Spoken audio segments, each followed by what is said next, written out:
ये कहलाता है बाईपास। बाईपास इसलिए जितनी चंडीगढ़ से बसेज आती हैं या जो शिमला की तरफ जाती हैं, चंडीगढ़ से शिमला, उनका ये बाईपास है और ये बाईपास का नज़ारा है। मैं समझता हूँ थोड़ी सी दृष्टि वीडियो की ज़्यादा क्लियर हुई है और हम जैसे जैसे आगे बढ़ रहे हैं ये हम वापस अपने देवभूमि अपार्टमेंट्स की तरफ जा रहे हैं। सामने लिखा हुआ है बड़ोग 7 किलोमीटर, कालका 43। ये आपको बता दूं, जब आप चंडीगढ़ से शिमला आ जाएंगे, चंडीगढ़ से 65 किलोमीटर की दूरी पर मां शूलिनी की ये धरती सोलन है और यहां से आगे केवल मात्र 45 किलोमीटर 1 घंटे में पहुंच जाया करते हैं। गोयल साहब मैं सही कह रहा हूं? बिल्कुल। वो शिमला जिसके लिए दुनिया देखने के लिए तरसती है।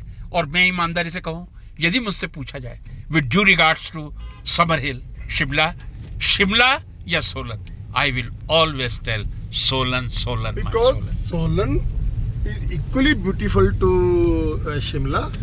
The benefits of Solan, it is a complete commercial city. Correct. Around 1.5 घंटे में आप एयरपोर्ट पहुंच जाते हो, चंडीगढ़ एयरपोर्ट। अराउंड 1.5 घंटे में ही आप रेलवे स्टेशन और सबसे बड़ी चीज हॉस्पिटलाइजेशन। देखो इन इमरजेंसी जी, पंचकुला के जो भी टॉप हॉस्पिटल्स हैं वो हमसे मैक्सिमम 1.5 घंटे के ट्रेवल पर है। And further Solan being a commercial city, यहाँ पर हर चीज़ की अवेलेबिलिटी, हर किस्म की फैसिलिटी अवेलेबल है। कई बार लोग कहते हैं कि सोलन यहाँ मेडिकल फैसिलिटी शायद इतनी अच्छी नहीं है। मैं समझता हूँ इसमें कोई दो राय नहीं है कि सोलन के अंदर मेडिकल फैसिलिटी काफ़ी निम्न स्तर पर है। यहाँ पर जो डिपेंडेंसी है वो एकमात्र यहाँ के सिविल हॉस्पिटल पर है। लेकिन एक बात जरूर कहूँगा कि यहाँ के सिविल हॉस्पिटल का मुझे पिछले 2-3 साल के अंदर 2 या 3 बार रात को इमरजेंसी में जाना पड़ा। इमरजेंसी के अंदर प्रॉम्प्टली वहाँ पर डॉक्टर, स्टाफ, नर्सिस अवेलेबल मिली हैं। ये अच्छी बात है। और अगर हमें कोई बड़ी ट्रीटमेंट की या कोई और प्रॉब्लम होती है तो उसके लिए हमें चंडीगढ़ पंचकुला ही मूव करना पड़ता है। यहाँ से 1 घंटा समझ लीजिए, 1.25 घंटा समझ लीजिए। तो आपको पहले बोला ना कि सिटी का बेनिफिट है कि हम 1.5 घंटे के अंदर एक अच्छा चंडीगढ़ पहुंच सकते हैं। एक चंडीगढ़ रेलवे स्टेशन और चंडीगढ़ एयरपोर्ट। ये airport, railway station, Chandigarh bus stand, Chandigarh hospital, वो हमसे 1.5 घंटे की दूरी पर है सब कुछ। अब मैं गोयल साहब आपसे एक पर्सनल बात शेयर करूं जी। 4 साल पहले जब मैंने यहाँ सेटल होने का सोचा था, जी, nobody was with me. Could you believe it? I am telling nobody was with me. I completely believe it. आप ठीक कह रहे हो। नॉर्मली फैमिलीज के अंदर ये होता ही है जी कि हिल्स पे जाकर के क्यों रहना। उनके लिए हिल्स रहने का नहीं, साल में एक बार जाकर के घूमने का स्थान है। ये भी आपसे कह दूं, यहाँ का AQI रेयरली कभी 100-125 को क्रॉस करता है। बिल्कुल 150 को भी क्रॉस नहीं करता है। देखिए, इतनी शुद्ध वायु। इतना जरूर कहूंगा, इसमें भी कोई शक नहीं है कि हिल्स के अंदर रहना उतना इजी नहीं है। अवेलेबिलिटी, चीज़ों की फैसिलिटी, पानी की दिक्कत, बहुत दिक्कतें हो सकती हैं। नहीं, यहाँ मैं आपसे एग्री नहीं करूंगा।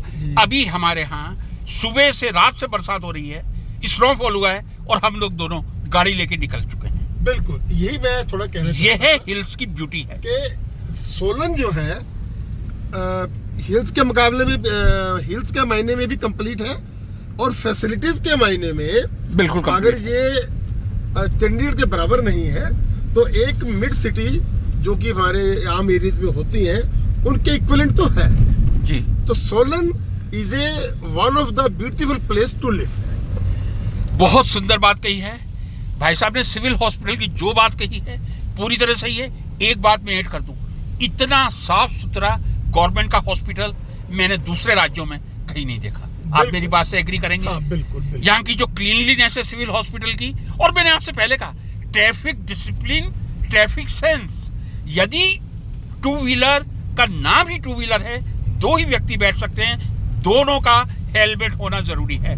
अभी हम लोग जब देवभूमि अपार्टमेंट से निकल रहे थे, हमें मालूम था इस समय कोई ट्रैफिक चेकिंग नहीं होगी, लेकिन दोनों ने ही सबसे पहला काम ये किया, कार में बैठते ही हमने बेल्ट बांधी थी। चूंकि एक नियम है, डर नहीं था, लेकिन चूंकि एक नियम है और उस नियम की हमको पालना करनी चाहिए।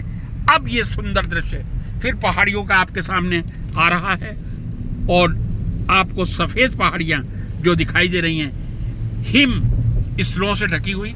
और अब हम अपने रेजिडेंस देवभूमि के अपार्टमेंट से लगभग 1 किलोमीटर आगे यहाँ के एक बहुत ही I should say a little bit elevated from Solan, that is Badok. Probably, if we are lucky enough and you are lucky enough, we could find some snow there. Am I right, sir? Yes, right. So that's why Snow is of course there. snow is of course there. क्योंकि मैं तो सुबह वहीं से आ रहा हूँ। Yes.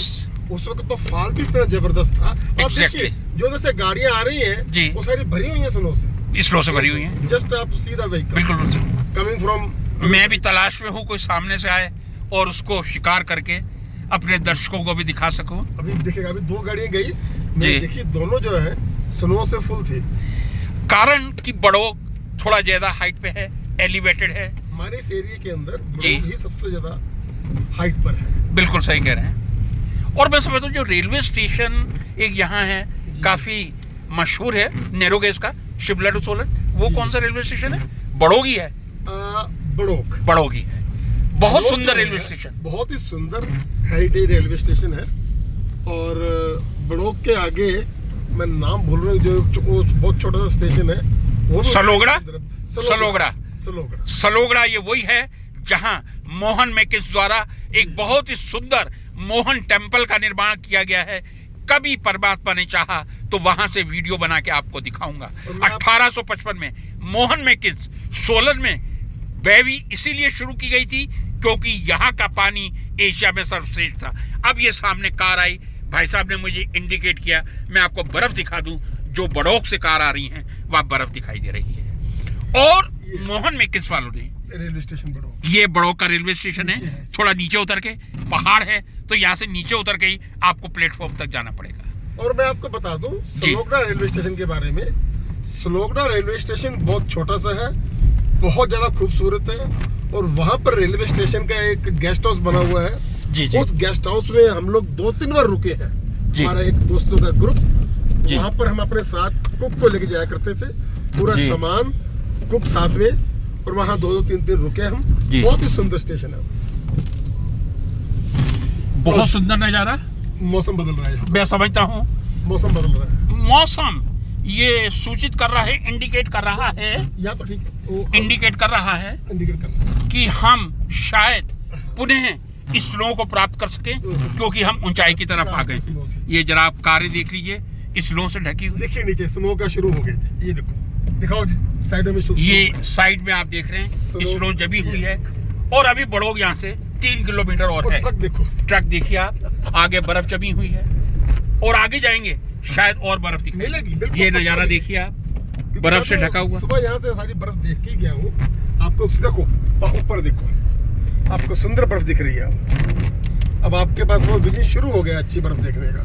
प्रकृति ने बहुत सुंदर बनाया है, हर शहर को सुंदर बनाया है, लेकिन हम सुंदर रखें ये हमारी जिम्मेदारी है। सामने देखिए बर्फ से ढकी हुई घाटियां, जितनी मैं आपको कन्वीनियंटली दिखा सकता हूं वो दिखाने की कोशिश कर रहा हूं। और इधर भी देखिए स्नोफॉल लेफ्ट साइड में चल रहा है। मैं समझता हूं इस समय शिमला में स्नोफॉल जारी होगा।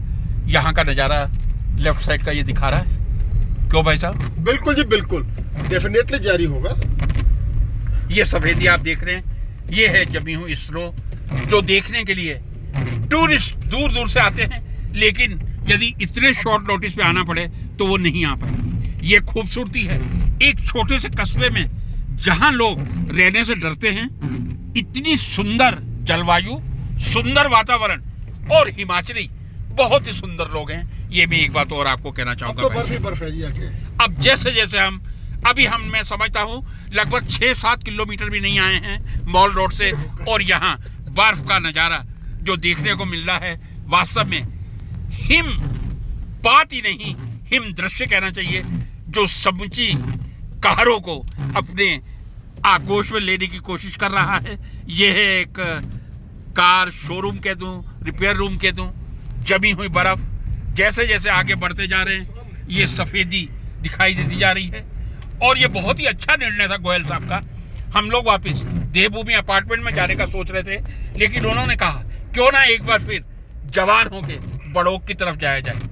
और उनके इस कथन से और मैं अपनी जवानी के जज्बे को रोक नहीं पाया और गोयल साहब के साथ बड़ौक की सड़क पर देखो नीचे इस साइड स्नो की से तरफ आ गया। देख लीजिए सड़क के दोनों तरफ ये है सोलन सड़क पे बर्फ है। और सड़क पे बर्फ और ये आगे सड़क के बीच में हाँ, देख अब लीजिए हमारी ड्राइविंग डिफिकल्ट हो जाएगी। डिफिकल्ट हो जाएगी देखो गाड़ी एकदम नेचुरली। चल रही है। और मैं समझता हूँ वापिस आते हुए हमें ज्यादा केयर लेनी पड़ेगी, नहीं हमें केयर क्योंकि उस समय डाउन साइड आ जाएंगे हम। अब हमें केयर पे ही चलना पड़ेगा जी। तो मित्रों कभी ये मत सोचिए कि आप 60 के हो गए अब आप वही रहना पसंद करेंगे। नहीं नहीं नहीं, आप अपनी जिंदगी 60 साल के बाद नई इनिंग शुरू कीजिए। ये जरा बर्फ का नजारा देख लीजिए, प्योर स्नो से ढक चुका है ये जो ग्रीन हाउस बनाया हुआ है। और ये कार भी देख लीजिए मेरे से 2 फीट की दूरी पर है, पूरी बर्फ से ढकी। यहाँ स्नो अभी गिर रही है। जैसा कि आपने एंटिसिपेट किया था, हम थोड़ा नीचे की तरफ सोलन सिटी में गए थे। 7 किलोमीटर है अभी मॉल रोड से यहाँ, लेकिन बर्फ का नजारा शुरू हो चुका है।